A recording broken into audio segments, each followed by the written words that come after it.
semuanya, kami dari kelompok 2 akan menyampaikan materi tentang jenis dan karakteristik media pembelajaran. Yuk disimak sampai selesai. Berikut nama-nama anggota beserta NPM-nya dari kelompok 2. Pertama, media 3 dimensi. Media 3 dimensi adalah media pembelajaran yang dapat menyampaikan pesan dengan ciri-ciri bertekstur serta memiliki tinggi, lebar, dan bervolume. Media 3 dimensi dibagi menjadi 3 jenis, yaitu: pertama, media realia. Media realia adalah benda nyata atau asli yang ada di sekitar kita. Kedua, model. Model terdiri dari model padat, model penampang, model susun, model kerja, makap, dan diorama. Ketiga, boneka. Boneka terdiri dari 4 jenis, yaitu boneka tali, boneka tangan, boneka jari, dan boneka tongkat. Adapun karakteristik media 3 dimensi, yaitu: pertama, bervolume, tidak datar atau flat. Kedua, bertekstur. Dan ketiga, dapat dilihat dari segala arah. Kedua, media proyeksi. Media ini dibagi menjadi 2, yaitu: pertama, media proyeksi diam. Media proyeksi diam adalah media yang disajikan dengan rangsangan-rangsangan visual dengan diproyeksikan menggunakan suatu alat proyeksi UAP atau overhead projector. Kedua, media proyeksi gerak. Media ini dibedakan menjadi 2 jenis, yaitu: pertama, film. Film adalah media yang disajikan dengan menggunakan film 8 mm, 16 mm, dan 35 mm dengan bantuan alat proyektor. Kedua, slide PowerPoint. Slide PowerPoint adalah media yang disajikan dengan rangsangan-rangsangan multimedia, meliputi teks, audio, visual, video, animasi, dan sebagainya. Ketiga, media audio atau radio. Media audio atau radio adalah media yang mengandung pesan dalam bentuk auditif yang dapat merangsang pikiran, perasaan, perhatian, dan kemauan siswa sehingga terjadi proses belajar mengajar.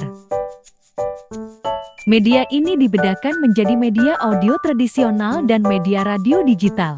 Media audio tradisional meliputi audio kaset dan audio atau radio siaran. Sedangkan media radio digital meliputi media optik dan audio atau radio internet atau streaming. Adapun bentuk-bentuk program audio atau radio, yaitu: A. Uraian atau ceramah. B. Berita. C. Laporan. D.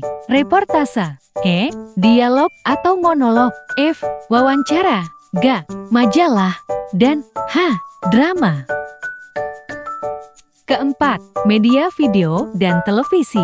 Video adalah media audiovisual yang dapat digunakan untuk menyalurkan pesan serta dapat merangsang pikiran, perasaan, perhatian, dan kemauan si belajar sehingga dapat mendorong terjadinya proses belajar yang disengaja, bertujuan, dan terkendali. Berikut karakteristik media video. Pertama, dapat menggambarkan suatu proses secara tepat. Kedua, dapat menyajikan peristiwa yang berbahaya bila dilihat secara langsung. Ketiga, mengatasi keterbatasan jarak dan waktu. Keempat, dapat diulangi bila perlu untuk menambah kejelasan. Kelima, pesan yang disampaikan cepat dan mudah diingat. Keenam, mengembangkan pikiran dan pendapat para siswa. Ketujuh, mengembangkan imajinasi siswa. Kedelapan, memperjelas hal-hal yang abstrak dan memberikan gambaran yang lebih realistik. Kesembilan, sangat kuat mempengaruhi emosi seseorang. Dan kesepuluh, semua siswa dapat dengan mudah belajar dari video. Program televisi adalah suatu program yang memperlihatkan sesuatu dari jarak jauh. Program televisi ini dibedakan menjadi 2, yaitu: pertama, jaringan televisi sekitar atau closed circuit television atau CCTV, dan kedua, program televisi siaran atau television broadcast. Kelima, komputer multimedia. Komputer multimedia ini sangat relevan karena guru dapat memanfaatkannya dalam 2 model. Model yang pertama sebagai alat untuk keperluan-keperluan asistensi pengajaran yang dikenal dengan istilah Computer Assisted Instructional atau CAI.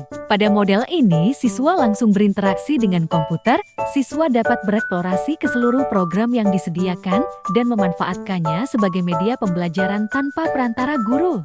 Model yang kedua adalah sebagai alat untuk keperluan manajemen pengajaran yang dikenal dengan istilah Computer Management Instructional atau CMI. Menurut Rusman pada tahun 2012, karakteristik pembelajaran dengan menggunakan komputer multimedia adalah sebagai berikut. Pertama, berorientasi pada tujuan pembelajaran. Kedua, berorientasi pada pembelajaran individual. Ketiga, berorientasi pada pembelajaran mandiri. Dan keempat, berorientasi pada pembelajaran tuntas.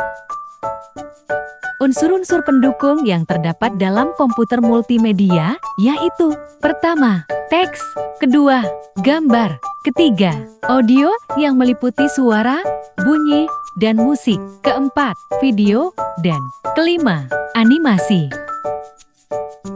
Sekian yang dapat kami sampaikan dan terima kasih sudah menonton.